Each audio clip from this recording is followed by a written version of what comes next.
Recording in progress. All right. Ladies and gentlemen, good evening. Welcome to the regularly scheduled meeting of the Board of Directors for Sacramento Metropolitan Fire District for November 14th, 2024. We are going to start with some announcements. If you would like to view these processions at a later time, please look at the agenda for all of the details relative to that. We'll call this meeting to order. Madam Clerk, please call the roll. Yes, Director Sailors. Present. Director Weber. Here. Director Sheets. Here. Director Gould. Here. Director Wood. Present. Director Rice, he's absent. Director Costa. Here. And Director Jones and Director Clark are both absent this evening, and they let me know. Thank you. Thank you very much. Appreciate that. As it would be appropriate, I'd like to ask Director Sheets to lead us in a pledge to the flag. Pledge Allegiance to the flag of the United States of America and to the republic for which it stands, one nation, under God, indivisible, with liberty and justice for all. Thank you, ma'am. We'll now move on to public opportunity to discuss items of public interest that are on or not on the agenda. Madam Clerk, do we have a speaker card? I do have a speaker card from Derek Sheets. That's me.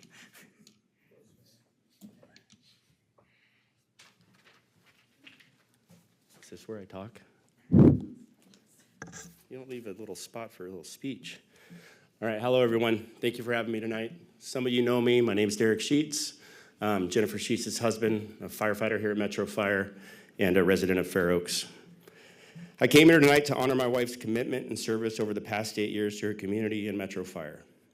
Before I get started, I'd like to thank a few individuals who were extremely helpful in my wife's success over the past 8 years. Each one of you was there during her difficult times, keeping her calm, guiding her, and listening to her viewpoints without judgment. Thank you, Trevor Jameson, Ty Bailey, Sean Scollard, Brian Rice, Jim Barnes, Grant Gould, and most importantly, Melissa Pania. Now to the reason why I'm here, to honor my wife. Early on in my career, a captain asked me how I was going to make this fire department better and leave my mark. My answer was vague at the time because I thought I was leaving my mark. I thought I was making this fire department better by being a good employee and helping the public. I quickly realized what he meant, so I got more involved in special programs, mentored new medics and firefighters, and taught at fire academies. But little did I know my greatest contribution to Metro Fire would be marrying Jennifer. 8 years ago, she took on this incredible challenge at my request. She took it extremely seriously, as she should. However, this challenge did not come without its frustrations. She had to learn the position, so she took on every leadership role she could. She joined all the committees, sat in all the executive seats, visited fire stations regularly, and spent every other Thursday at meetings, multiple weekends for specialty meetings, and visited constituents upon request, and on and on. She did all this while working a full-time job, getting her master's degree, taking 3 promotions, raising 3 amazing daughters, and taking care of her ailing father post-stroke by moving into our house. With all that, she didn't shy away from what needed to be done as a board of directors. We sat up multiple nights, post-board meetings, post-contract ratifications, and during COVID, trying to figure out how to make this department a better place for the members, as well as give top-quality service to the public, all while treading the water of doing the right thing for everybody. During the past 8 years, we've had arguments with each other, fractured friendships, and lost quality time together and with our daughters. But Jennifer understood that success comes with sacrifices, and that this is the position that we chose to put ourselves in an attempt to make this department a better place for all. She never hung up her towel because it got too hard, or because people at the firehouse kitchen tables or the offices of this building would question her course of action. She operated from a place of integrity and knew that her mission was to leave this department and this community in a better place when she arrived. Wife, you've done just that. You're an absolute inspiration to me, an incredible role model, an example of a strong woman for our daughters. I can't thank you enough for everything you've done for everyone in this department, and more importantly, for this community. You're a true public servant. Like I always say to you, you're the mast that sees this family through the storms of life. Thank you for your service, and I love you.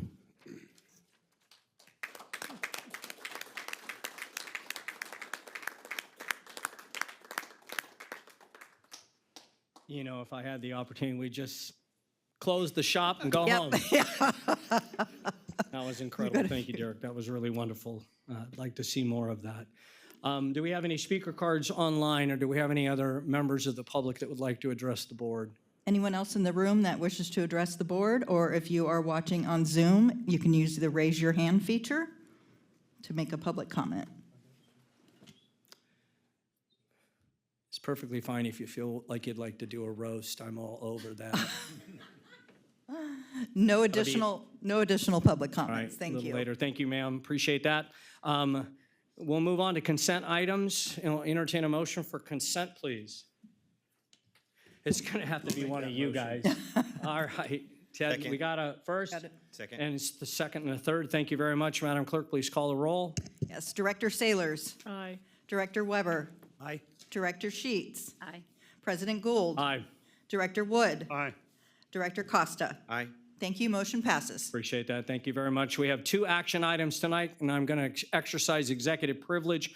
We will not be addressing item number 2 until the end of the meeting, only because that's really the more appropriate place to put that in my mind. So we're going to go with action item number 1, adopt resolution 2024, response standards and service level objectives.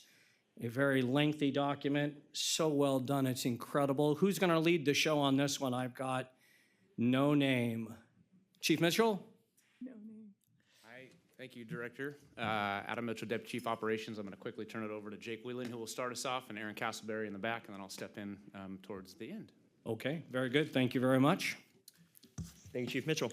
Good evening, President Gould, members of the board, Chief Bailey, Jake Whelan, here with my colleague, Aaron Castleberry, and Deputy Chief Adam Mitchell. Collaboration tonight between Operations Branch and Planning and Development. We are pleased to present on our 2024 Standards of Cover study. Very proud of it. Without further ado, let's jump in. I promise I know how to use this. Awesome. As you know, the 2020 Board Strategic Plan identified service delivery as a key strategy to carrying out the mission of Metro Fire, with initiatives focused on best practices, administrative coordination, sustainability, and accreditation. With this strategy in mind, the board adopted the Standards of Cover policy last year, which requires the annual preparation of a Standards of Cover study in order to evaluate the district's performance as it relates to the district's adopted response standards and objectives. The purpose of the Standards of Cover study, as outlined in this policy, is to examine our understanding of the community we serve, the risks that we face, and the services that we provide in order to support strategic decision-making at Metro Fire. In accordance with the Standards of Cover policy, we are happy to present the 2024 Standards of Cover study, which provides a year in review of the service that we provided in calendar year 2023.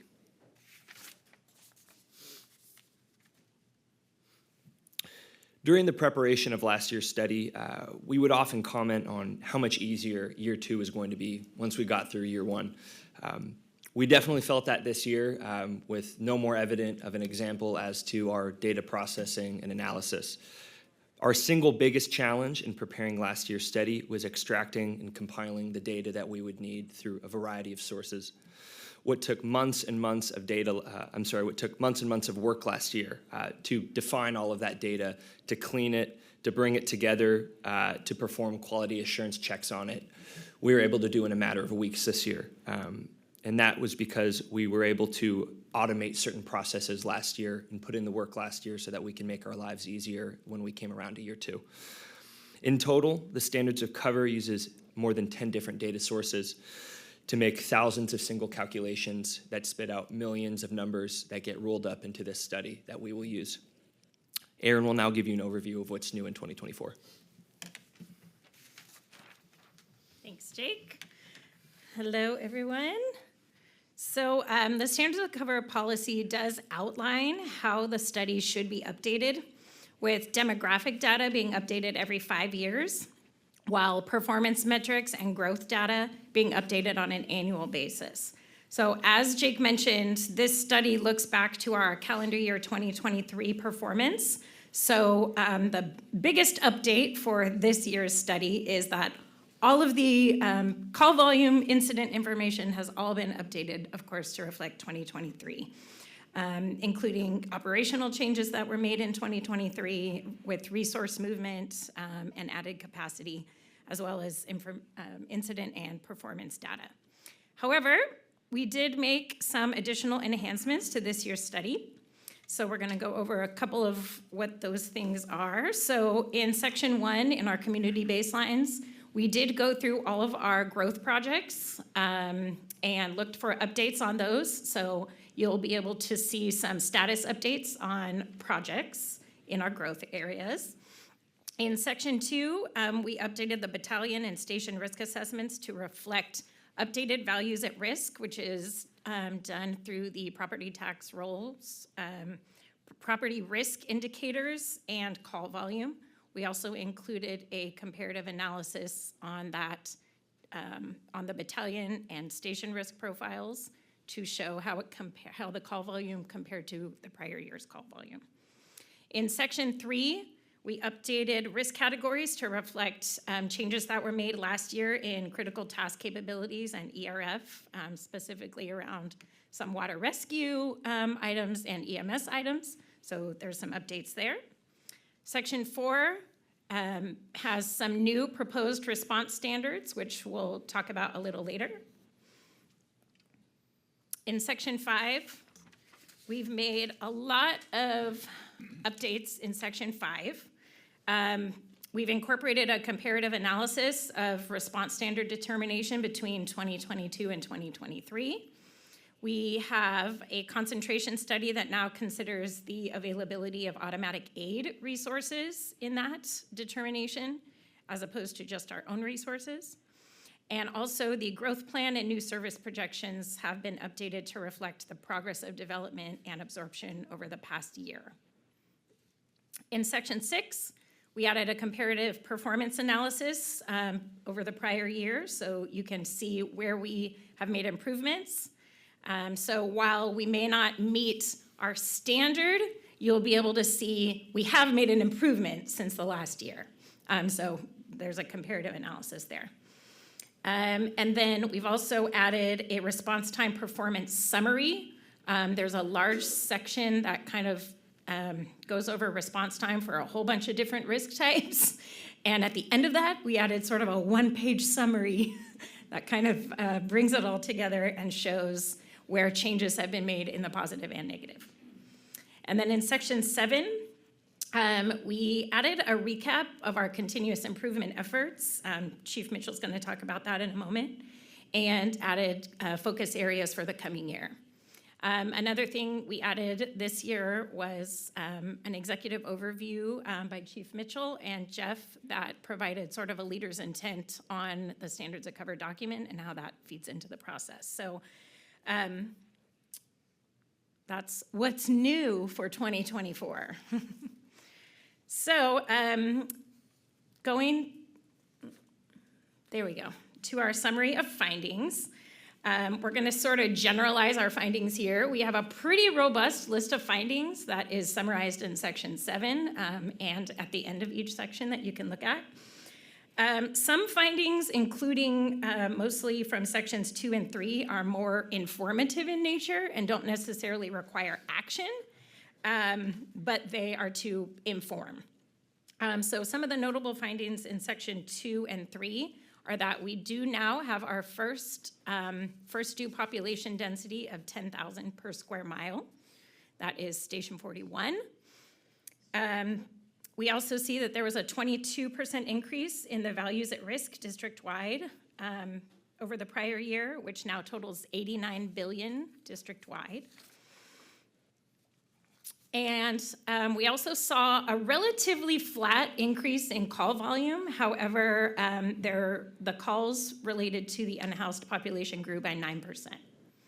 So that was section 2 and 3. Section 4 findings on standards, goals, and objectives recognize recommended changes that are needed in our adopted service level objectives in order to reflect changes that are occurring throughout the district and refine how we measure our performance in consideration of those changes. So these recommendations do require action, which is going to be discussed here shortly and is the recommended action tonight. So section 5 findings on service delivery revolve around how continued population growth throughout the district contributes to ongoing response coverage and capacity challenges. Data introduced in this section will be used to develop strategic solutions that balance existing and future service needs with financial feasibility. So some of the findings in section 5 are that we saw some pretty large population increases in Station 68 and 26 first dues. We anticipate that Station 26 will be our next metropolitan standard at 10,000 per square mile as early as next year, based on current population growth. We did see that our ERF capabilities were improved when auto aid resources were included in our concentration study. We did not identify any new first due gaps. So the 12 that were identified last year remain. They are the same 12 this year.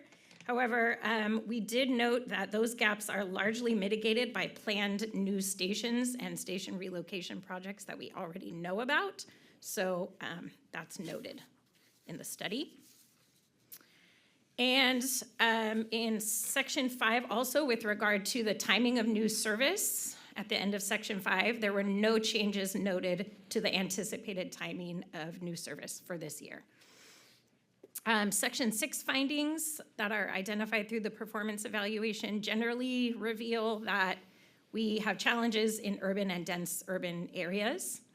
And however, changes that we made in 2023 in service delivery have resulted in some positive improvements over the prior year.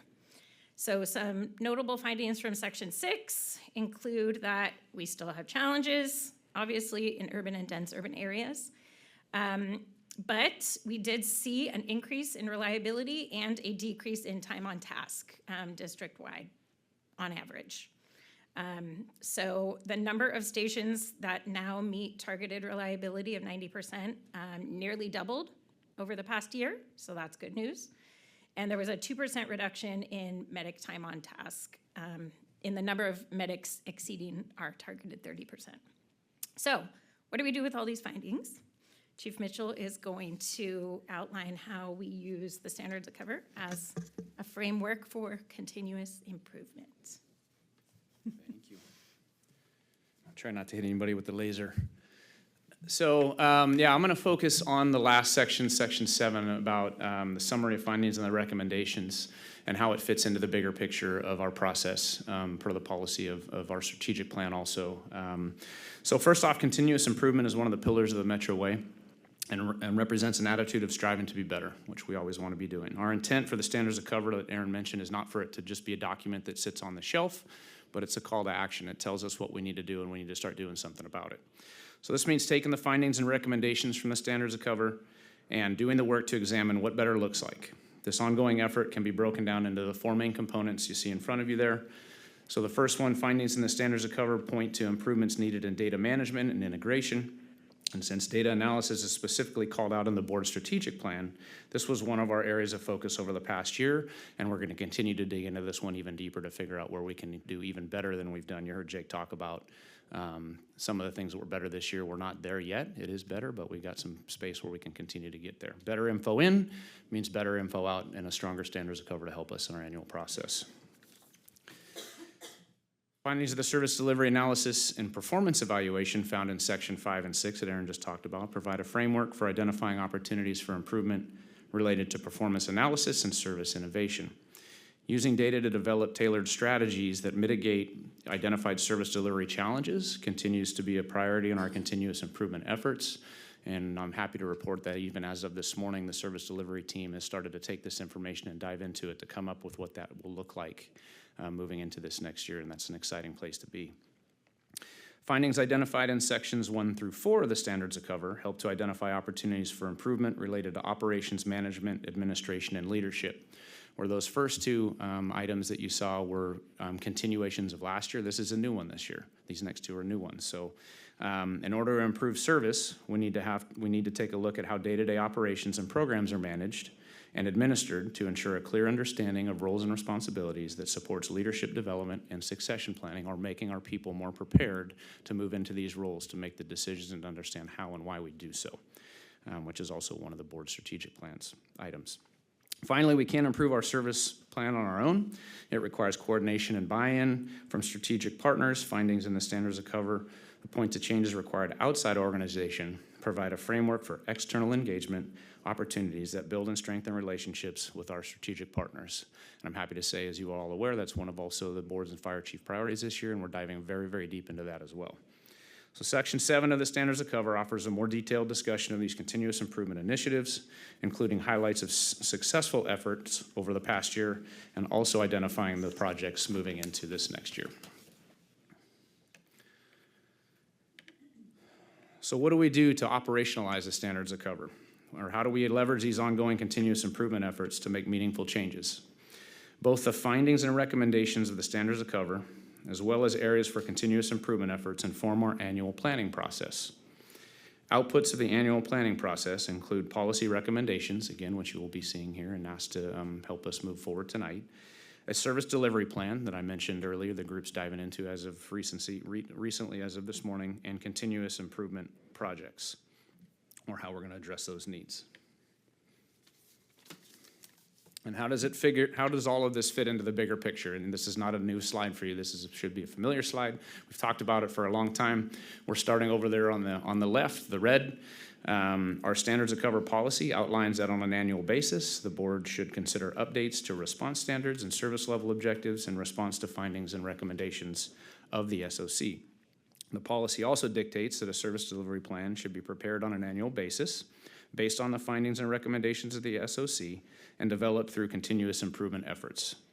Capital and staffing needs associated with the recommended service delivery changes outlined in the annual service delivery plan are rolled into the annual staffing plan and capital improvement plan process. So a lot of words captured here on this picture about how we move from left to right each year. Finally, our ongoing efforts may identify continuous improvement projects that require non-capital budgetary support for implementation. These projects will be considered through the annual budget request process, almost all the way to the right next to the orange one there. That's where we'll capture those.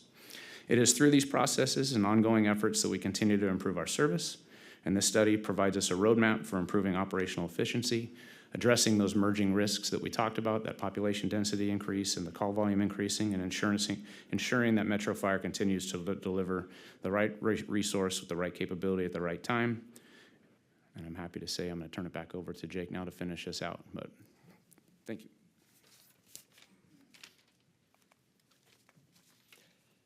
Thank you, Chief Mitchell. This concludes our presentation. In accordance with the Standards of Cover policy and in response to the findings and recommendations of the 2024 Standards of Cover study, we now ask that this board consider adopting the proposed 2024 response standards, service level objectives, and response time objectives. Thank you for your time. We'd be happy to answer any questions you may have. Thank you. We appreciate that. Really wonderful. We'll wait for the house lights to come up so our Zoom audience can see us. Ladies and gentlemen, I'll open it up for conversation or questions of this esteemed group before we entertain a motion. Questions, comments? I have a couple. Go ahead. Just excellent work. Great job. Yeah. Very thorough. Appreciate all the time you guys put into it. I appreciate that, Ted. I would like to take us back 3 or 4 years ago, because I remember distinctly the group that touched this document and continues to do this work made mention of the fact that your goal was to establish a new standard nationally. I remember that very distinctly because I knew we had the crew to do it. And I really believe if you look at this, folks, look at this thing. This is some good reading, okay? Bedtime reading. It's really awesome.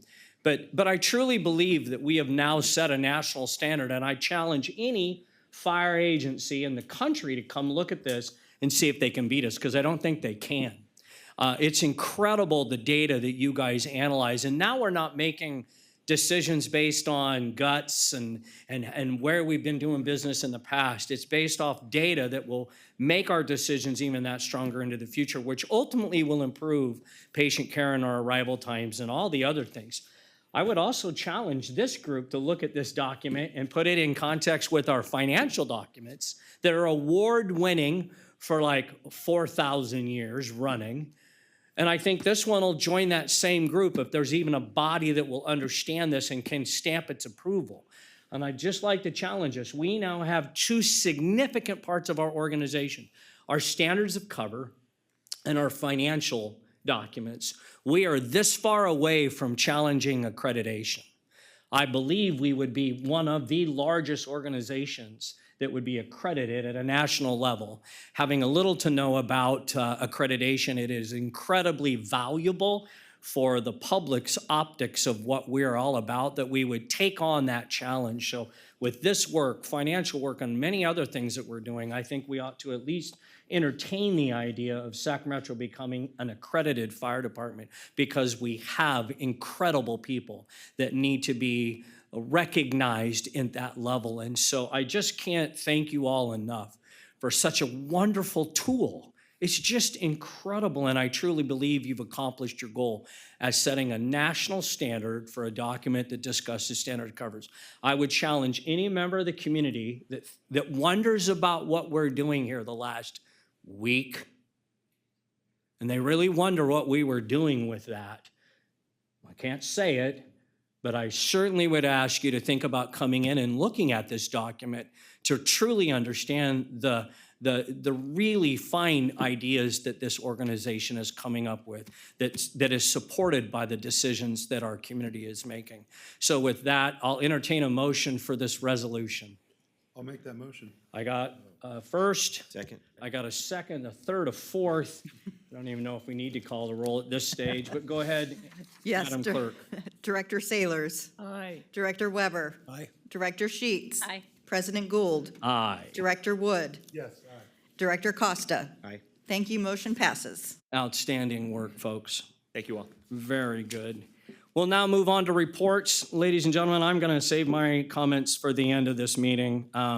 We'll now move on to the fire chief's report. Chief Bailey. Good evening, directors, colleagues, and members of the public. Ty Bailey, Deputy Chief, Support Services, and Acting Fire Chief. Chief House couldn't be here this evening, but asked that I, on his behalf, thank Jennifer Sheets for her years of service and dedication and leadership on the Metro Fire Board. Since joining Metro Fire Board in 2016, Director Sheets has shown unwavering dedication to our community, providing exceptional leadership as board president and her roles on the Finance and Policy Committee. Jennifer's collaborative spirit and advocacy have built valuable partnerships that will benefit Metro Fire and the people we serve. On behalf of Metro Fire, we thank her deeply for her years of service and dedication. It is my pleasure to present you with a gift from Chief House. Just one second.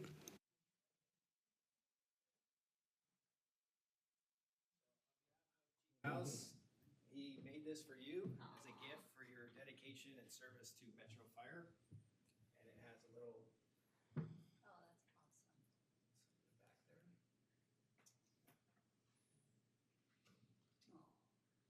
Is that a flag?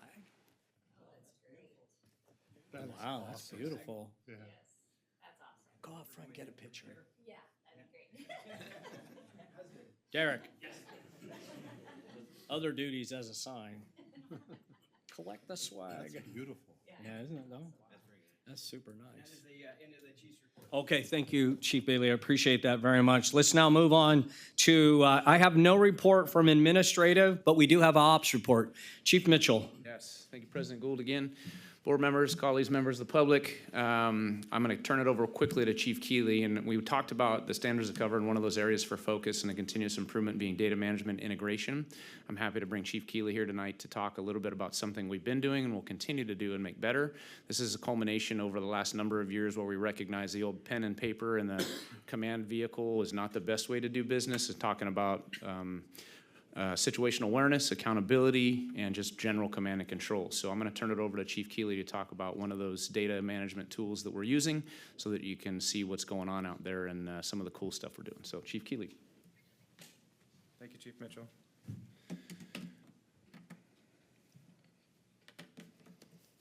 President Gould, members of the board, friends and colleagues present and virtual. My name's Kylie Keeley. I'm the Assistant Chief in charge of B Shift Commander. I'm going to present a platform that we've been using for the past couple of years called Tablet Command. It's a technology that we're using in the command post to maintain accountability and the overall plan, which at times can become extremely complex based on the incident that we're given. This is a regional tool that we use, so all 4 partners in our region share this common operating picture. And it provides us with real-time accountability and a plan, an ability to maintain that working plan for these complex incidents. But as a general overview, I just want to give you what we look at on an ongoing basis in the command, or on a minute by minute. You're going to see the current scroll of calls that are active in the comm center right now. So every one of these incidents is an ongoing active incident. The newer incidents get placed at the top, so the resources are color-coded based on their status in CAD. We also have access to our map, which, if we zoom out, this shows the entire system. And I know it looks really confusing, but on an overview, from my level, when I'm looking at really busy days when we have maybe a multi-alarm fire or a wind event or something else that's dragging down a lot of our resources, I can zoom in on a particular battalion, and by the color coding of the resources, I can see if a battalion has been drawn down and where we need to start moving up resources for coverage. I can also look at status by, if I look for medics, based on the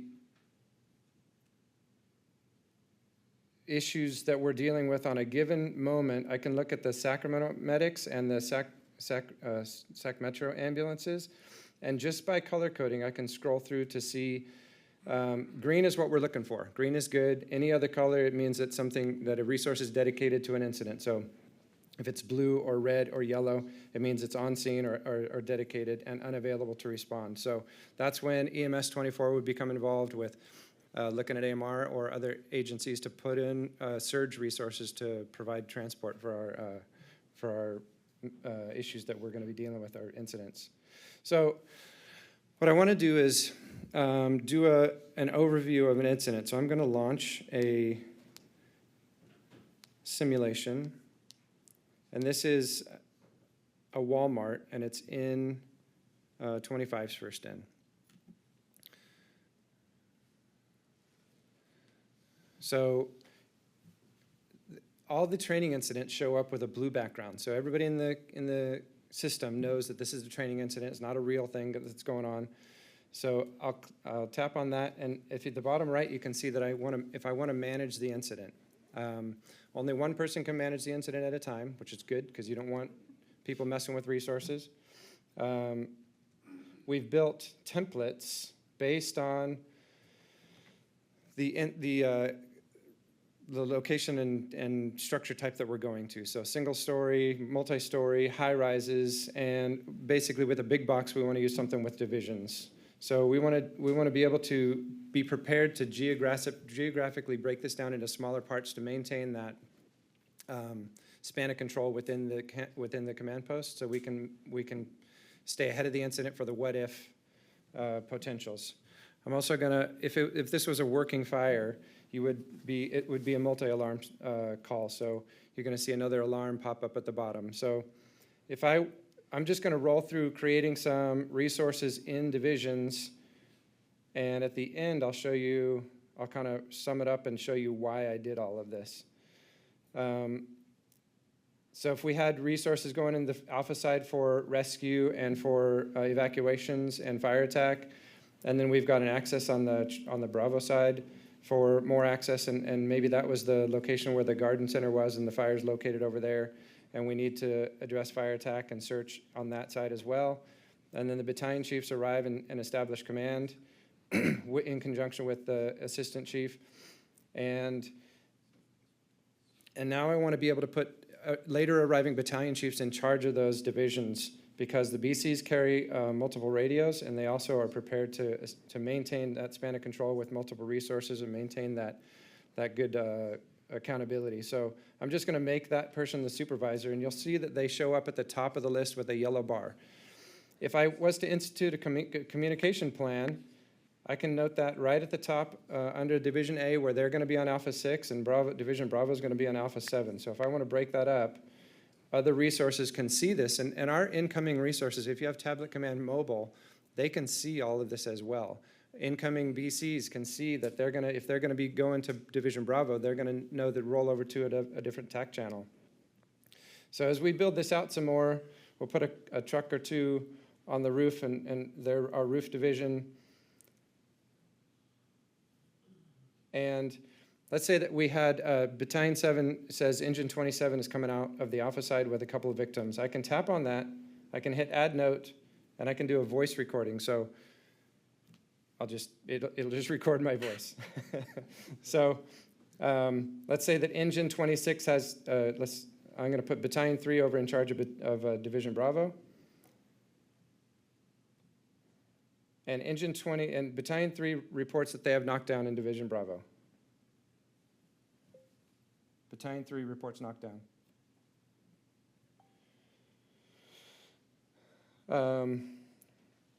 So why do we do all of this stuff? So let's say that the unimaginable happens. Well, it's not unimaginable. It happens all the time, right? If we had a collapse and we had a crew that was missing, one of the important features of this that is in accordance with ICS 910 is a requirement for the incident commander to know the names of every person that's working on scene.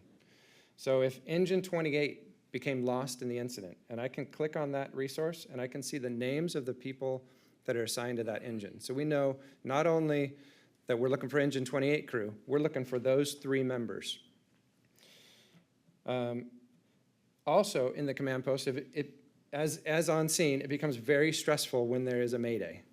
We've created checklists to help the incident commander follow the checklist. Now we're really good at the start, like everybody shut up on the radio, we're gonna maintain accountability, get in touch with the person that's transmitting the mayday, and have them give you that critical information of where they are, what their air status is, if they're injured. And then, so we can click these things down as we get the new can, we check their air status. We still want to be able to put the fire out, so Division Bravo still has to do that as we're going to rescue the crew, as we're going to launch Rick.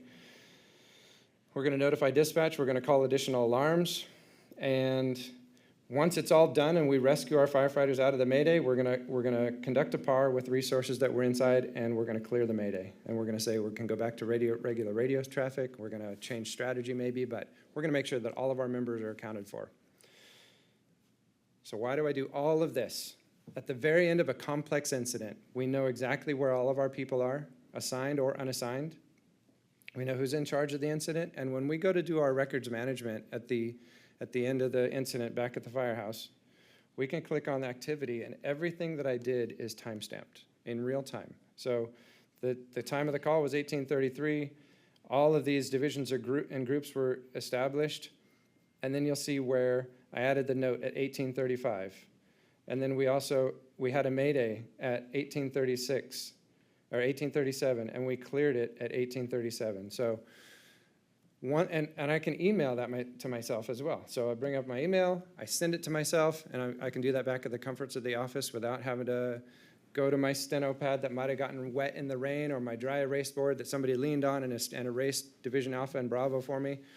Those are all real things that have happened, and it's a challenge to be in the command post. So this is just becoming more and more integrated. I know that the 2 things that firefighters hate the most are change and the way things are, and we're representing change with this. It takes consistency, it takes training, it takes that familiarization, and it takes getting out of your comfort zone to break this thing out, to run training simulations for yourself and for your crews.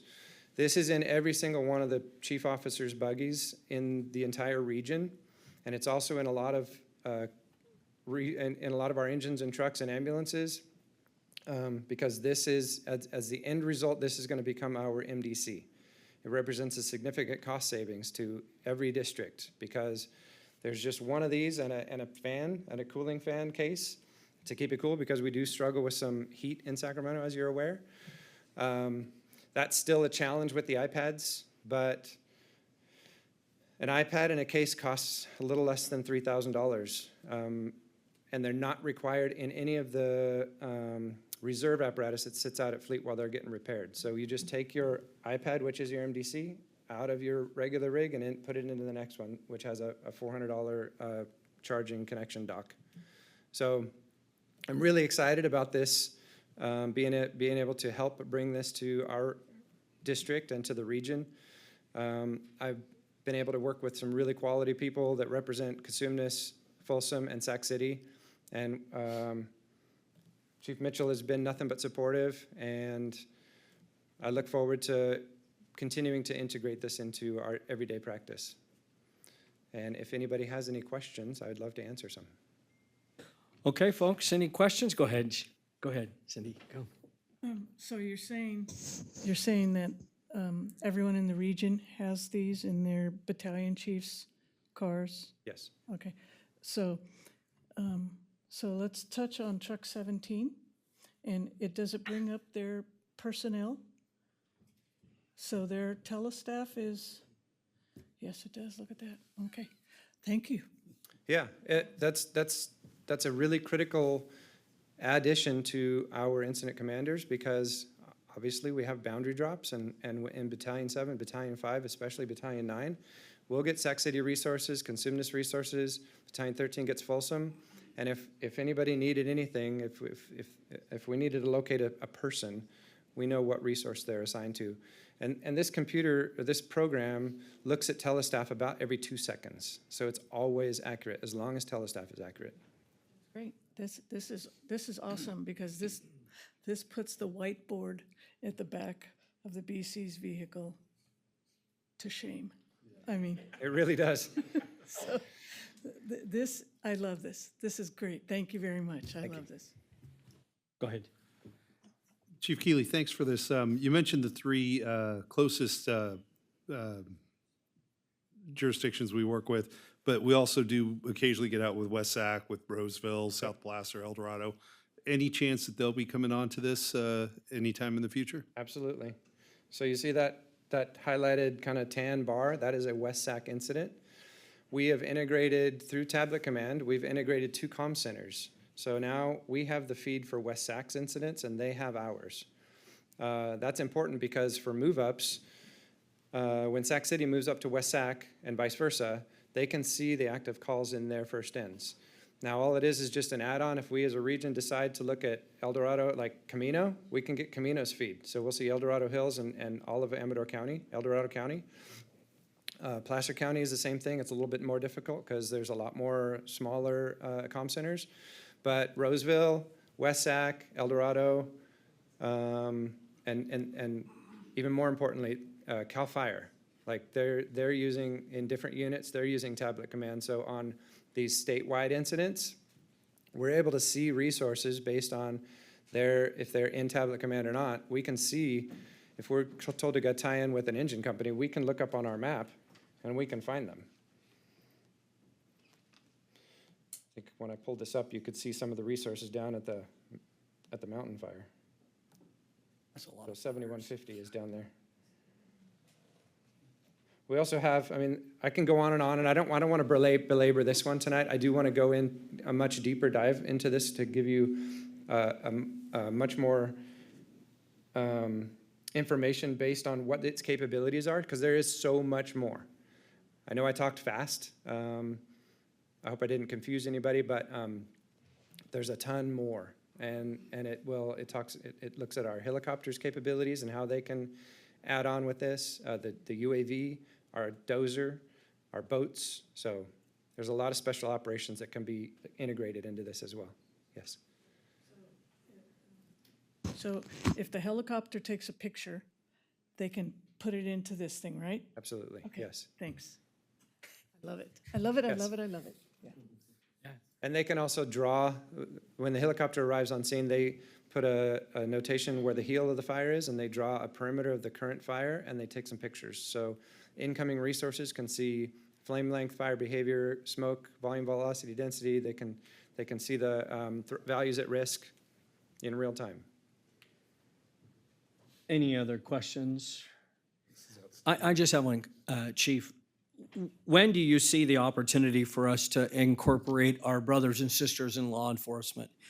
We work so closely with them in really critical opportunities to help serve our men and women to be safe. When do you suspect, or is that something that's on the horizon for the integration of all public safety entities that are in this space? Yeah, that's a great question. I have a friend who's a sergeant with Sac Sheriffs, and we have spoken particularly about this program and having their incident commanders, their lieutenants and captains having this so that we can see where their command post is. Yeah. They're pretty secretive about their locations, so we have to overcome some of that, but they're very interested in this platform as well. Okay, that's wonderful to hear. Any other questions? Okay, thank you, Chiefs. We appreciate it. Chief Mitchell, anything more on ops? Okay, thank you very much. I have it on good account that we don't have an administrative or support services reports, correct, Chief Bailey? I do not have a report, but however, I do want to read a thank you letter to Director Sheets. A thank you letter for Director Sheets. Wait a minute, can we wait to embarrass her until the very end when we're doing the? Perfect. Excellent, that's Thank you. great. Let's move on to our local firefighters, Local 522 report. Captain Schollard.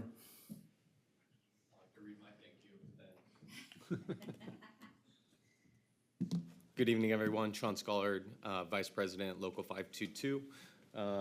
Here this night, I'd like to start off by thanking Director Sheets for your amazing service to the district, to the membership. Trevor Jameson wants me to extend his congratulations to you and thank you for the relationships that you guys have able to establish over the years. He's very sorry that he couldn't be here, but he made sure that I was going to let you know that he wishes he was. So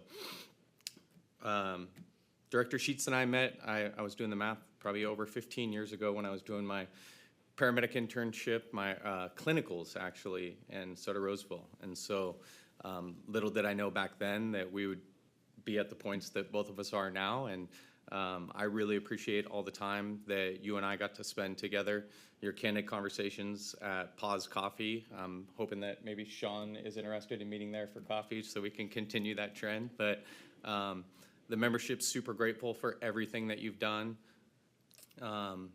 We appreciate what Derek has done for us as well, and allowing us to have your commitment to the membership. We know how big of an ask that was, and so thank you to Derek and to your daughters for sharing you with us. I mean, there's no other way of saying it, but it's a huge commitment. You took it extremely serious, and you'll be greatly missed. So you did tell me earlier this evening that we'll stay in touch, so I'm going to hold you to that. So thank you very, very much. I wanted to talk about Measure O. It's a big deal.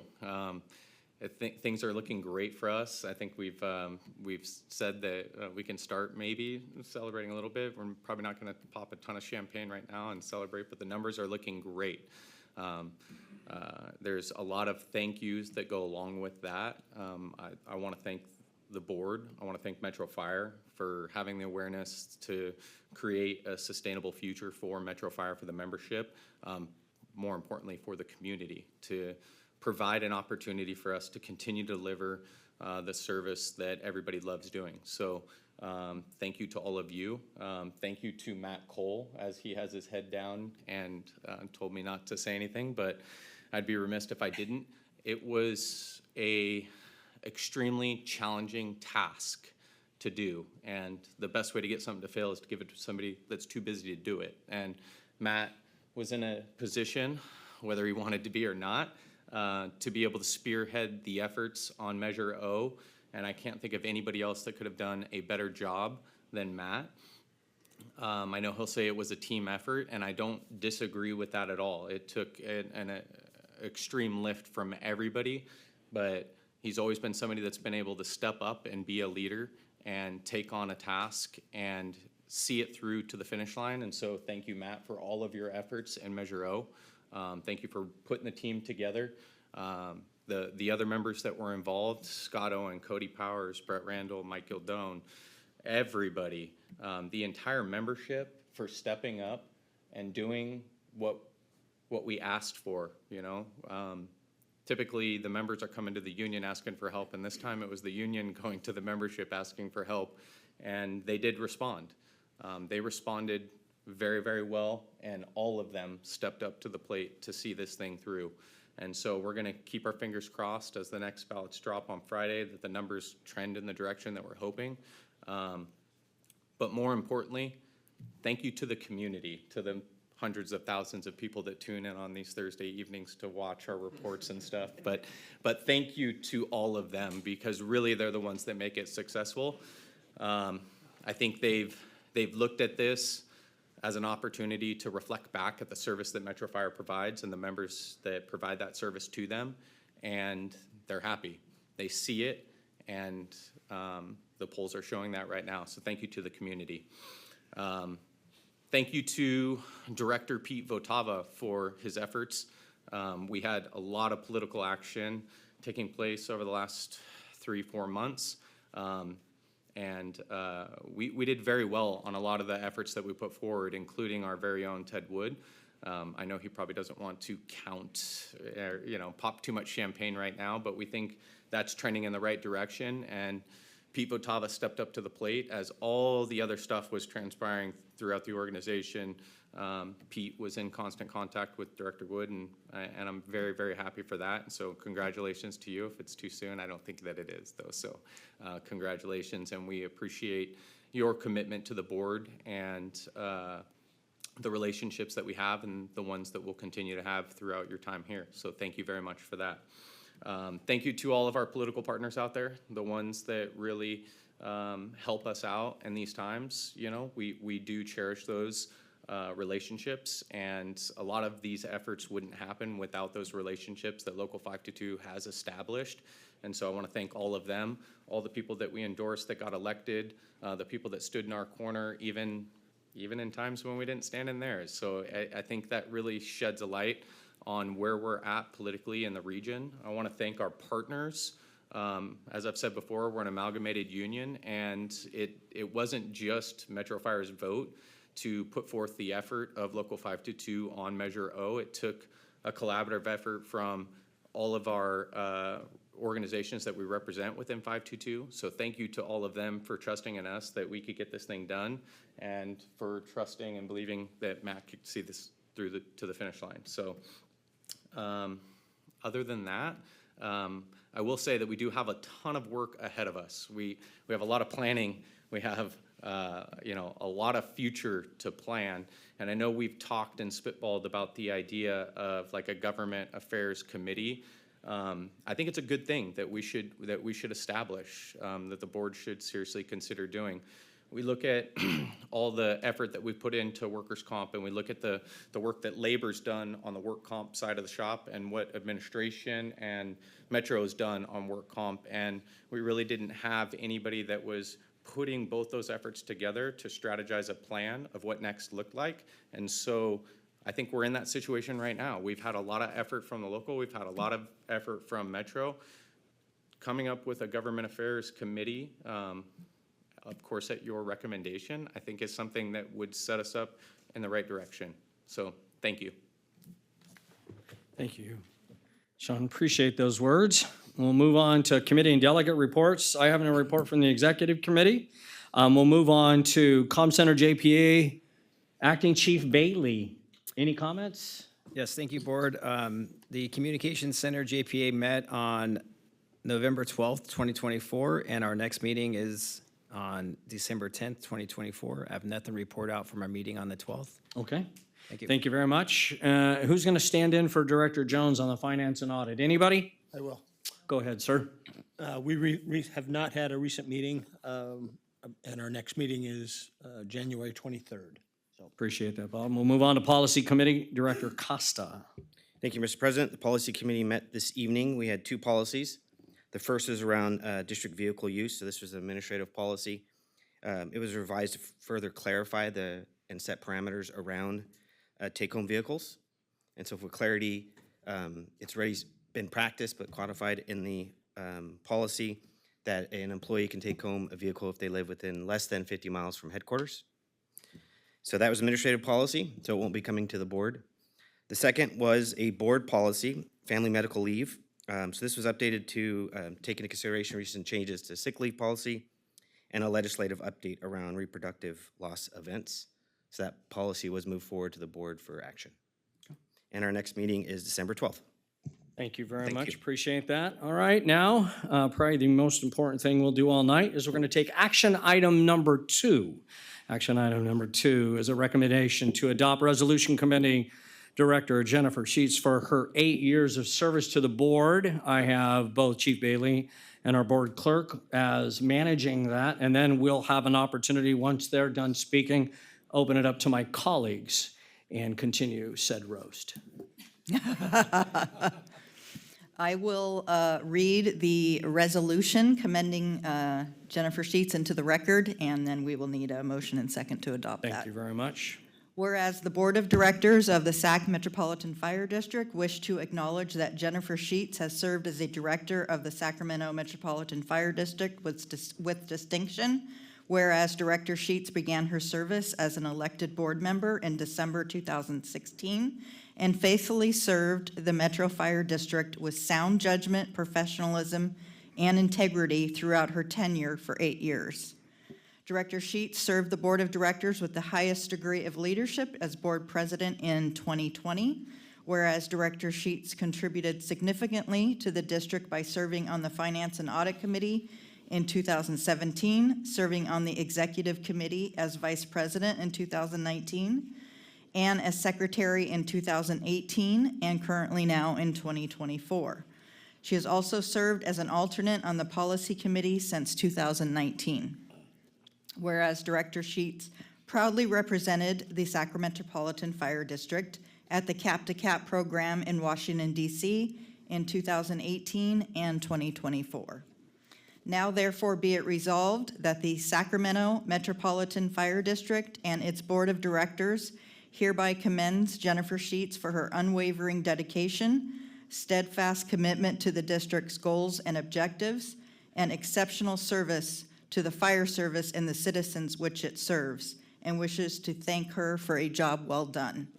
Be it further resolved that this foregoing resolution, 2024-130, was passed and adopted on November 14th, 2024 by the Sacramento Metropolitan Fire District Board of Directors. Thank you. So I'll just need a motion and second on that. Okay, we've got a first, We'll make a second, please. a second. Director Saylors, Aye. Director Weber, Aye. President Gould, Aye. Director Wood, Aye. Director Costa, Aye. and Director Sheets. Thank you. Motion passes. The resolution is adopted. All right, Chief Bailey, thank you very much for that. Chief Bailey, I see your name, but I think you may have already done what you were challenged to do with the fencing material, and you Yes. did that? Yes. There's no more, you've got play a role here, because we want to get ready to. No, if you want me to, I'd like to read a letter of thank you Oh, letter I'd at some love for point. you to read that Thank you. letter, sure. Good evening, directors, colleagues, and members of the public. Ty Bailey, Deputy Chief Support Services and Acting Fire Chief. I'm honored to be here this evening, sitting in for Chief House. This truly brings it full circle for me. More than 8 years ago, when I was the Vice President of Local 522, we unanimously supported Director Sheets for her board seat. I recall the meeting we had in Fair Oaks at the Fair Oaks House in Delhi. We had a very in-depth conversation about your experience in the medical field, your family obligations, and the work that the members of Local 522 and your constituents needed. You never hesitated and have been in all throughout your tenure representing our district. Your leadership has not only guided us, but also inspired us to strive for excellence. Your strong, uncompromising support has been a beacon of inspiration, and I want to express my gratitude for you doing that for us. Your leadership has made a significant impact on our work, motivating us to improve and achieve more. Lastly, I'd like to thank your family. I'd like to thank Derek and your daughters. You allowed us this fantastic opportunity to work with Director Sheets over the years. We understand the sacrifices you made to support her in her role, and we're grateful for that. So thank you. We look forward to the future with great anticipation, knowing that our collaboration will continue with positive change. Thank you, Director Sheets. Okay, thank you, Chief. Now it's our turn. Appreciate that very much. Director Costa, let's start with you and make it good. Make it good. Okay. Well, it's been a short period of time that I've gotten to know you, but I will say that my first meeting here, you were the first member to introduce yourself with a very big smile and very strong handshake, welcoming you to the board. And you've been very patient, very supportive. I've been in awe with your leadership. I mean, really the way in which you engage on the issues, you listen, you ask great questions, and you lead by example. You've set the bar very high. So thank you for everything you've done and everything you continue to do. Okay. Cindy, you're up. Jennifer, you've always been very professional, and you've taught me how to be a good board member, and I appreciate that. Thank you. Bob, your turn. Well, like Director Costa, I've just had a couple of short years with you. I have been very, very impressed in some of our private conversations in another room. Again, very, very intelligent. You've always asked the right questions, sometimes the tough questions, but I've learned a great deal from you in the short time, 2 years that I've known you, and I just thank you very much for your support and your service to the community and to show us new folks what this job's about. So thank you so much. Appreciate you. Thank you, Director Weber. Appreciate it. Ted, you're up. Thank you, Mr. Chair. I can't believe it's been 8 years since we sat down at Boudin before you came on and had lunch. So it just went by way too fast. But like has been said, I can get a little emotional at times during our discussions. No matter what the subject is or the temperature of the room, you have always been calm, cool, collected, and you keep all of us lower than we otherwise might go because of your steady hand. You and I haven't always agreed on a few things, but every time we haven't agreed, you've been able to speak very calmly, very dispassionately. And most of those times, I always come to the understanding that I was wrong. And I can admit that. I will admit that. It's really good. But no, I appreciate your ability to engage in those conversations honestly and just maintain that integrity that you have that allows us to have those conversations. It's something, it's a rare skill. I would love to get it one day, but I don't know that I ever will. So I appreciate everything you've done, and you will be sorely missed. Yeah, I can't tell you how long I've looked forward to this moment. When I was made aware that Jennifer wasn't going to run again, I've seen a lot of people come and go at this dais. If you've ever visited the Grand Canyon, you know how large the hole is that we're going to have in this board when Jennifer doesn't come next time we meet. And I want to make sure you understand why she's leaving tonight. I think it's a good insight into the quality human being that sits to my right. You know, normally when they would go off the board, it happens in our last meeting at the end of the year, right? But Jennifer's made, again, a decision that shows her character as she takes care of her family in an equally important event in that family's life. And that is so genuine to who you are, that, you know, you make family first, and that's so important in this business that we look at that. I want to speak to the citizens, frankly, because she's been roasted enough, and I don't want to get carried away. But the citizens need to understand the quality of the human being that is set at this dais for 8 years. Some of it has not been too enjoyable. Jennifer has been dragged through the mud publicly for decisions that she knew would be in the best interest of this organization. She's received hate mail and haters like you couldn't believe, and she keeps it all private. And I totally agree with Bob's comment that it is amazing to watch her intelligence when we remove ourselves into closed session. She gets to speak her mind. It's always brilliant. It's always a perspective that few of us enjoy, and that is so refreshing. And to say it'll be missed is it's just simply not enough. This organization will take a dip for quite a while we work to do exactly as Ted said, try to get to her level. And we can only hope that through her husband, there will continue to be an opportunity for you to show your face here and you'll always be welcomed. One of the challenges that she will remain and continue to have is that she's a Giants fan. And there's no pill for that, right? There's no way to overcome that. But we truly have been blessed, and I personally, in the conversations we've had, I've enjoyed our friendship, just as I have enjoyed our professional relationship. With that, ladies and gentlemen, we have adopted a resolution, just so you know, we'll sign that and get that to her in a really fancy, nice, beautiful thing that she can hang in her home. And I just want to finish before I adjourn. Godspeed to you. Thank you. Meeting's adjourned.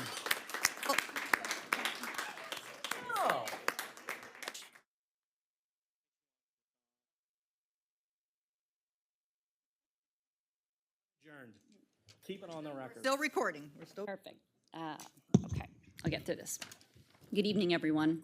As I prepared for my final board meeting tonight, I wanted to take a moment to express my heartfelt gratitude to my family, some who are online and some in attendance tonight, and to my amazing husband for their unwavering support over the past 8 years. It has truly been an honor to serve this board and our community. The experience and knowledge I've gained during my tenure have been invaluable, though not without their challenges. I've had the privilege of working alongside 3 fire chiefs, 2 board clerks, 3 union presidents, and 5 union vice presidents, some relationships more collegial than others. Serving as board president during the pandemic, especially when mask wearing became politically charged, required a careful balance of leadership, empathy, and clear communication. It was a time when decisions that seemed straightforward from a public health standpoint became highly controversial and divisive. Public health guidelines from trusted organizations like the CDC and the World Health Organization became more than just recommendations. They served as a foundation for decisions, regardless of political leanings. Through it all, I've had the opportunity to listen to frontline staff about their concerns regarding the fire safe service, safety to our members, and the future direction of this organization. I've worked hard to provide factual information and counter misinformation whenever it arose. I've been involved in numerous contract negotiations and reviewed tentative agreements presented to our members.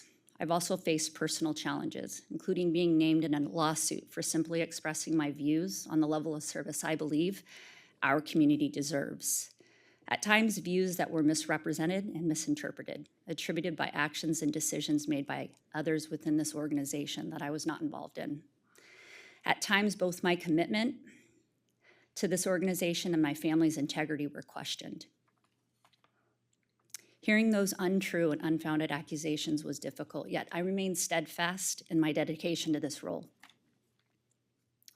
It was equally difficult to witness the toll this experience took on my husband, a dedicated and quiet professional who loves this organization as much as I do and stood by me through it all, even as it put strain on our relationship during some very difficult times. But despite these challenges, I am grateful for the friendships I've forged, relationships that I know will last a lifetime. And I look forward to sharing my journey with future generations, including our grandchildren, as I reflect as my time as a public servant and the privilege of serving my community. I've had the chance to meet with my successor, Sean, And I am confident that he will bring the same level of commitment and expertise to this board that we've all worked so hard to build. Thank you all for this incredible experience and for allowing me the honor of serving alongside such dedicated individuals. That's all.